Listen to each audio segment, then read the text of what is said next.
Hi, my name's Janelle and welcome back to another Japan Diaries video. We have landed in Sapporo, Hokkaido. Hokkaido is the North Island of Japan and I am just so keen to spend the summer here. We arrived yesterday and so far Hokkaido has kind of been giving me real Tasmania vibes. If you didn't know, I'm from Tasmania, Australia. Aside from also being an island, it already feels like there is a lot more like nature here and the climate's quite similar as well, I think. Yeah, I'm already feeling quite at home here, I have to say. But today we're just gonna go head into Sapporo City. We're gonna head to Odori Park and go up the Sapporo TV tower and get a good view of the entire city. So yeah, let's get going and spend a day exploring our new home here in Sapporo.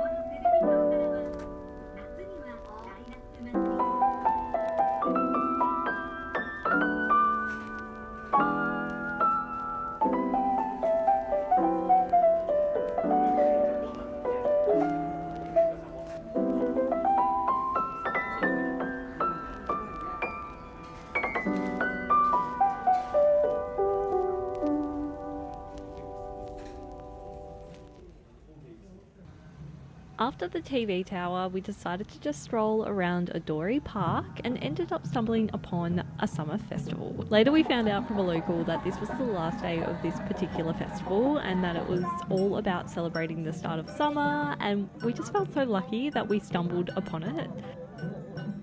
We then kept walking around Odori Park and little did we know just how much this park would mean to us by the end of our trip. Honestly, this park, I just love it so much. Hopefully throughout this video you'll begin to see just how special this place is.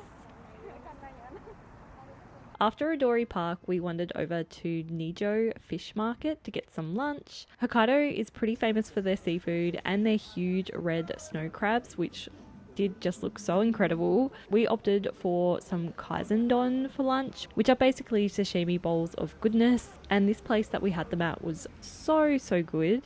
There was just also so much to look at with all the Hokkaido paraphernalia on the walls. And yeah, the fresh salmon and fresh tuna that I had was just some of the best I have ever tasted. I don't usually go for salmon while in Japan because their tuna is just so much better, but even the salmon in Hokkaido was on a whole nother level. And then, as if this day wasn't already magical enough, I decided to go for an afternoon walk to another park that was near our apartment just to check it out. And I noticed a heap of bicycles parked out the front of the park. And then I noticed a huge crowd of people walking towards a shrine in the park. So of course I did what any normal person would do and I followed the crowd, which led me to the most magical food festival. I called Matt right away and told him to meet me there, and yeah, we just had the most amazing evening eating some local Hokkaido street food and also had our first Hokkaido milk soft serve ice cream, which was everything I was hoping it would be and more. The following week we went back to Odori Park and this time we stumbled upon the most amazing flower festival. This park, seriously, every time we went there, something new had popped up overnight. It was really the most magical thing I have ever experienced.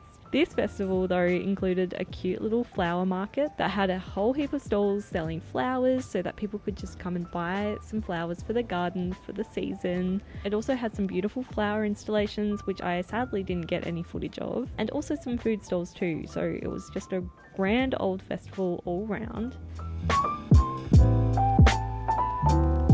I didn't have a garden to plant flowers in, but I did have a really fun project that I wanted to try that needed fresh flowers, so I picked up a few bits for that and then went back to our apartment and got a little bit crafty and had a go at a traditional Japanese craft called tataki zome, which is essentially hammer pounding fresh flowers onto fabric.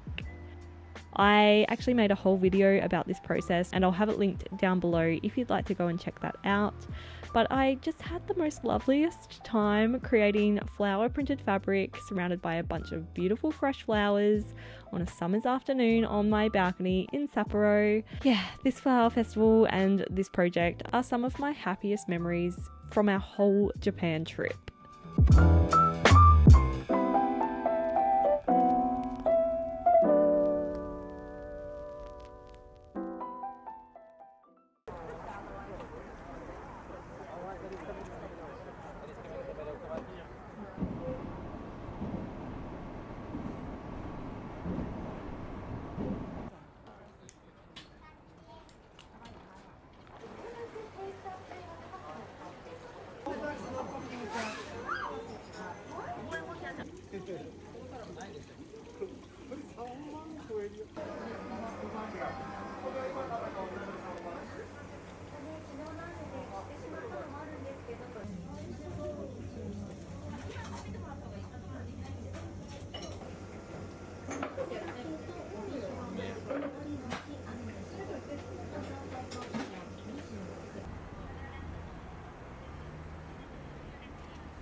Today I'm headed to an antique market that's held at this really beautiful shrine in Sapporo on the 28th of each month, and it's the 28th today, so I'm gonna go see if I can find this antique market. There's not a great deal about it online, so I'm almost expecting to turn up to this shrine and it no longer exists. Like, the most recent article I found about it was from back in April last year, so not sure if it even exists anymore, but I thought I would mosey on to this shrine anyway because it does look like a beautiful place to visit, and if I have no luck finding this antique market, then I might just head off into town and do a little bit of thrifting instead.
Okay, so it's a few days later now and I thought I would sit down and show you what I managed to pick up the other day when I went op shopping. Yeah, sadly the antique market no longer is in operation, which I was a bit upset about, but at the same time I decided to take the opportunity to go and hit up some of the vintage and op shops in the area, and I also went into a fabric shop as well, and I'll have that fabric shop linked below. If you're ever in Sapporo, you should definitely check it out. It was like 5 stories of just absolute fabric heaven. I was obsessed with it. But first let me show you what I found from the op shop, which I'm actually so excited about. So you may remember in my Tokyo vintage shopping video, I picked up a denim midi length skirt that was kind of similar to a skirt I saw in a boutique that I just completely fell in love with.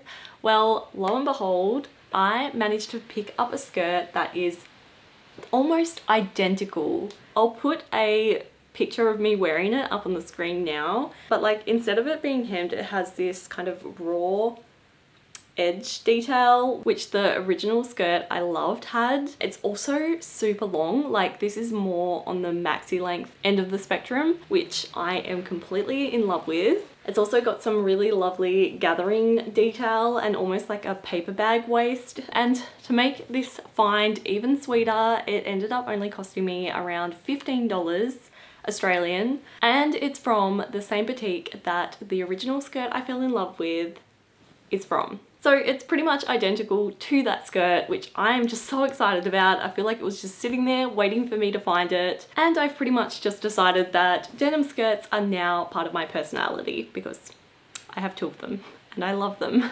I also managed to pick up another skirt at the same op shop. Again, this one was only like $15, and it's this gorgeous floral green skirt. I don't have any items in my wardrobe this kind of like forest green color, and I absolutely fell in love with the floral print as well. It's kind of like got a little bit of burnt orange in there too, which I love. And it's also like made from a cotton, which I've actually found in Japan a lot of this style of skirt is made from polyester, which I just don't know why, because it would be so uncomfortable to wear polyester in the hot summer heat. So when I felt this skirt and realized it was cotton, I just had to have it. Also, you'll be very happy to know that both of these skirts have pockets.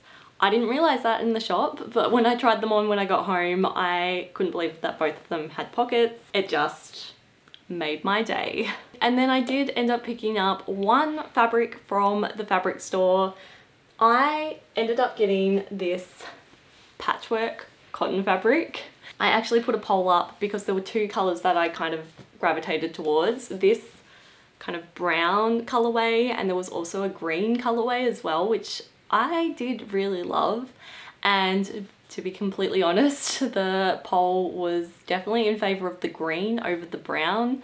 But after thinking about it for a little bit, I decided that the brown was definitely calling out to me a lot more than the green, even though I love green. I guess I just think the patchwork is already quite out there, and so if I can have it in a color that I feel really comfortable in, that will help to tone down the out there-ness of any garment I potentially make from this fabric, because I think this would make such a fun summery skirt or even a dress or something. Yeah, I do think I want to end up making a piece of clothing from it, so I decided to go with my comfort zone in terms of color.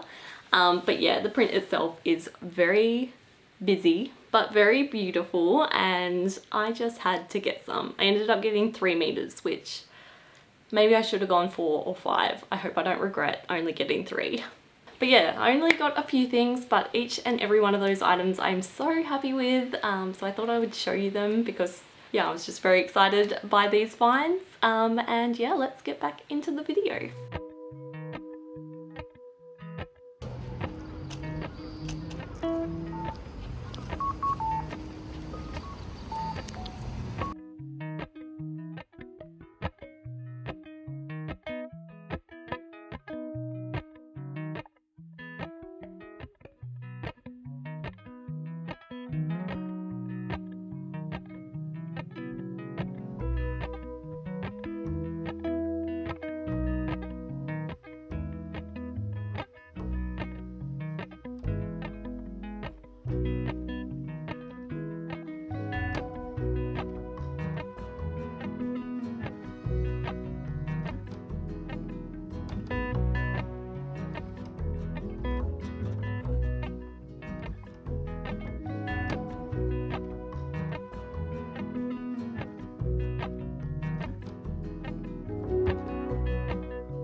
And to wrap up our beautiful time in Sapporo, for our last day trip of our whole Japan trip, we headed out to the Hokkaido countryside to an area called Biie. We then went for quite a long walk in the countryside to what I can only describe as the most beautiful rainbow flower field of my dreams. This particular flower field was high on my must-see list as soon as I found out we were going to Hokkaido, and it did not disappoint. This is some of the most beautiful scenery I have ever experienced. The camera does do a pretty good job at showing how beautiful it was, but it honestly is nowhere near as beautiful as actually being there. There were even these cute tractors carting people around the different fields, but we decided to just stroll the fields by foot instead, which was definitely the best way to see the fields from so many different angles. The magic didn't stop there though, because the train ride home was even in itself such a highlight. It was a super hot day that day and all the windows of the train were down, and it was just such a nice way to really soak in the Japanese countryside. It really was just a 10 out of 10 day, and I totally recommend visiting this area of Hokkaido. I will definitely be back for sure. And so this wraps up our amazing time in Japan. I cannot begin to explain how incredible this entire trip was. I honestly get emotional just thinking about it. Yeah, I just feel so extremely grateful that we had the opportunity to live in Japan for 6 months. And ultimately it is all thanks to you watching my videos and engaging with my content and just supporting my small one-woman business that I was even able to contemplate doing a trip like this. So yeah, genuinely from the bottom of my heart, thank you so much for all of your support over the years and for following along on my Japan journey. Thank you so much for watching this video until the very end, and I will see you in the next one.